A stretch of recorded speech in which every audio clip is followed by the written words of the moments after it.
Hello, I'm welcome to another video, another Doctor System 1 video. Today I'm doing a Xbox One collection update. Yeah, pretty soon, or pretty quick, I guess, since the last one. Granted, apparently it's been 3 months since I uploaded the previous one, which, yeah, is very strange to me anyway. But yeah, I'll be honest, what has now grinded me to a halt in terms of buying Xbox One games for the foreseeable future is the fact that now, because of the most current game being the one at the top of this pile of games, or pitiful excuse of a pile of games, is the fact that because of this current game, the storage or the amount of space I have left on my Xbox One S is abysmally small, and therefore, obviously, I'm gonna have to look into buying a a expanded hard drive thing, or external hard drive, should I say? And that, so yay for Overwatch doing that.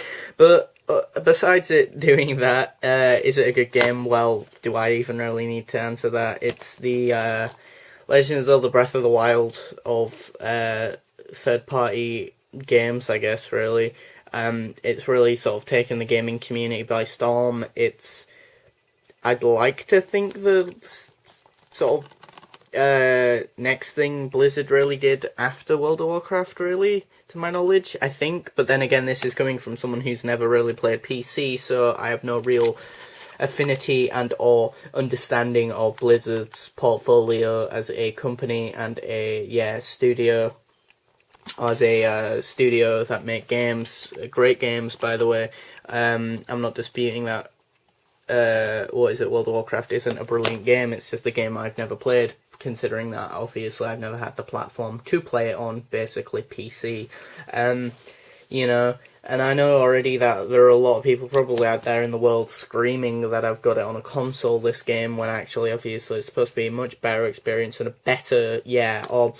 better experience, but not even so much experience, but a better, probably easier game to fully play and or get better at, should I say, on the competitive scene if you're playing it on PC, whereas obviously this isn't the PC version, and that's spoiler alert, but it's the Xbox One one. I got it, well, I didn't technically get it, my brother bought me it because it was 22 quid on Amazon instead of the expensive 42 quid, and I've got a video planned for the future at some point with this game, a video, so, and don't worry, it's not just a my thoughts on Overwatch video either.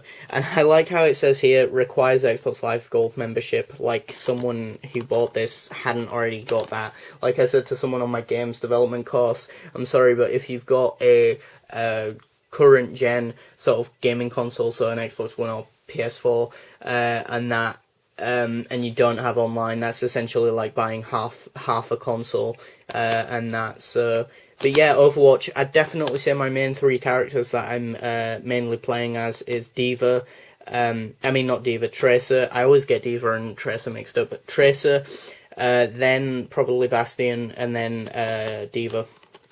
So yeah, Overwatch, I've already played, I got it on Monday, or it arrived on Monday, and it's Sunday, this recording, of the, obviously, same week, surprisingly enough, and I've probably already played nearly 10 hours of the game, and I'm nearly level 15, so yeah, I've played quite a bit of it.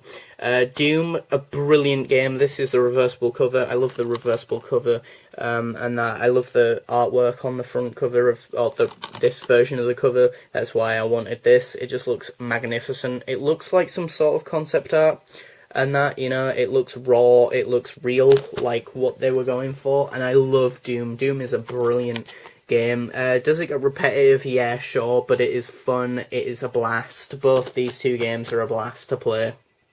And yeah, just a fun, well-rounded, really gory, really graphics-wise, a brilliant game. I think, unfortunately, it's one game that I don't see, or couldn't see, being on the Switch, really, because of the graphics and that. I think obviously in terms of Switch ports, in terms of third-party games, I think they would have to be watered-down versions graphically, but then they could always sort of sell it in doing that, or in watering down the graphics. You could easily sort of sell it by being like, oh, but guys, you've got this exclusive sort of feature with the sort of Switch, which, it being a hybrid console, you already have that immediately. For example, with Skyrim, a lot of people are like, oh, but we've already played this game, it's really boring to play the game for the 900th time again, and that. One, no one's forcing you to do that, and two, get this, with the console being a hybrid console, you can take it on the go. You've never had that gaming experience with that game. You've had that gaming experience playing that game. Yes, that software hasn't changed, but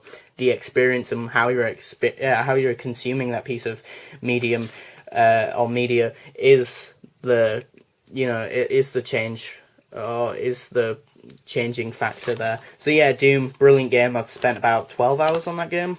Unfortunately, there's no multiplayer, or the multiplayer I didn't seem to be able to get into or do anything with, whereas Overwatch obviously doesn't have a single player, should I say. And that seems to be a very common theme with a lot of games now. Then again, I think gaming, or the current trajectory and or trend currently in the games industry, with the rise and popularity of PC gaming and that becoming more accessible, at least the sort of lower end PC sort of rigs and that, and also the fact that essentially an Xbox One and PS4 is even the base model, or not so much the base model, but PS4 Pro and Xbox One S are basically low-end PCs, or the equivalent of a low-end PC. Hence the reason why I like Nintendo, because although they're a console like Xbox One, or console manufacturer like Xbox One and PS4, I like the fact that they're doing their own thing, because, get this, I want variety in what I can buy as a consumer. Variety and options are good. We shouldn't be asking for less, we should be asking for more of that, which is a shame, really, because obviously a lot of the people on my course would disagree with all of what I've just said a minute ago, but that's because they're stupid. Or a few of them are. Well, one of them definitely is. Anyway, Rocket League, brilliant game. Spent 27 hours on this game, so it's the game that I've spent the most time on the Xbox One.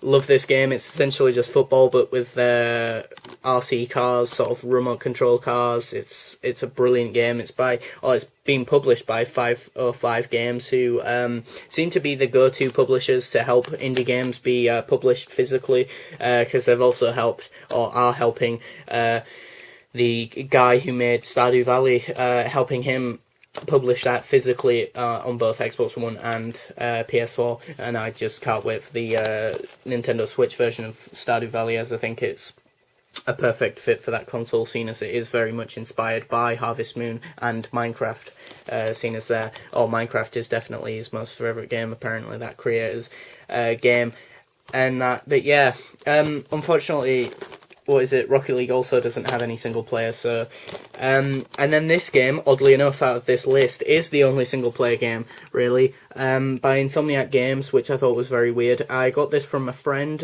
from college, because he already had a digital version of this game, and I'd already completed it a bunch of times, and had the physical copy as well, so he, was nice enough to give me this copy of this game.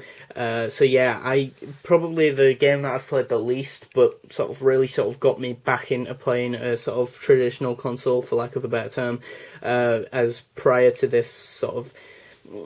me getting an Xbox One S, I'd primarily just played on the Wii U, but prior to that I was very much addicted to playing on the Xbox 360, so it's been a very interesting gaming journey, I know that much, but and that, which is ironic considering a lot of people on my games course refer to me as a Nintendo fanboy, and that because, I also play, 360 and Xbox One, but, obviously I just play Nintendo, of course, clearly. But, Sunset Overdrive has a lot of personality, a lot of charm to it, like Overwatch. Difference being, obviously, as I just said, it's solo experience. It's very fun. It's very fast paced. It's very much like Ratchet and Clank meets Mirror's Edge, with the sort of parkouring and that, but the wacky, out of this world sort of weaponry and that. So, but yeah, that's been my Xbox One collection update. Thanks for watching. Comment, rate, and subscribe.